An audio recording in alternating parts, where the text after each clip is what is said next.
വല്ലാത്തൊരു ജീവിതത്തിൽ ഞങ്ങൾ കരിക്കിടാൻ പോകും. എടാ ഞാൻ പറയട്ടെ, നമ്മൾ പിക്കപ്പ് കൊണ്ടുവന്ന് ഇവിടെ ഇടുന്നു, എന്നിട്ട് ഇപ്പൊ ഏണി വെക്കുന്നു, സാധനം ഇടുന്നു, സെറ്റ് ഉണ്ടോ ഉണ്ടോ ഉണ്ടോ? നീ ഞാൻ സാധനം ഇട്ട് തരും.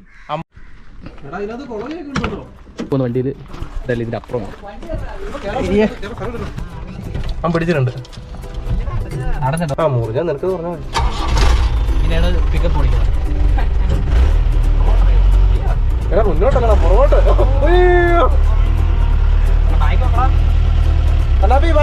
ഇരിക്കുമ്പം പറയടാ.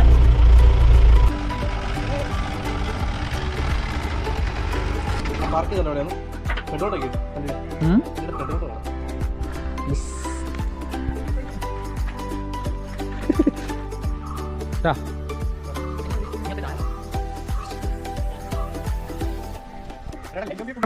മൊത്തം